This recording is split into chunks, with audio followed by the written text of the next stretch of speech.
fournit de la nourriture quotidienne tout en offrant une source de revenus à des millions d'Africains. Le riz a besoin d'une quantité importante de nutriments qu'il obtient du sol et des engrais organiques et minéraux. L'azote est le nutriment le plus vital pour le riz.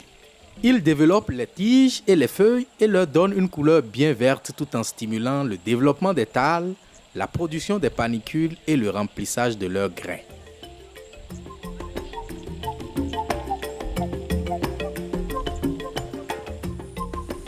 La plupart des sols des rizières sont déficients en azote et ne peuvent soutenir des rendements adéquats de riz.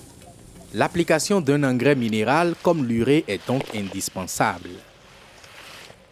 Lorsque l'urée est appliquée dans la lame d'eau, il se dissout facilement et l'azote se perd rapidement et échappe donc à la plante. Autrement dit, environ 2 sur 3 sacs d'urée appliqués de cette manière échappent à la plante. Une fois que la saison des pluies arrive, il y a des moments où l'eau sort de nos champs. Ça ruisselle et peut descendre dans certains puits. Si en ce moment vous avez jeté l'engrais et que l'eau de ruissellement l'emporte, donc nous-mêmes nous consommons cette eau. Ça peut causer des maladies.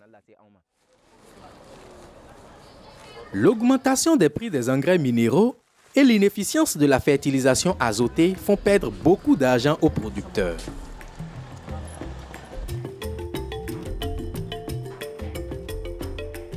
Une façon ingénieuse de remédier à cette perte est le placement profond des supergranules d'urée. Les supergranules sont fabriqués en pressant l'urée ordinaire en poudre sèche, à l'aide d'une granuleuse. Si vous voulez apprendre plus sur cette machine, contactez votre agent de vulgarisation ou votre bureau local de l'IFDC. Le placement profond d'urée consiste à placer des supergranules d'urée de 1 à 3 grammes à 7 cm de profondeur, une semaine après le repiquage du riz.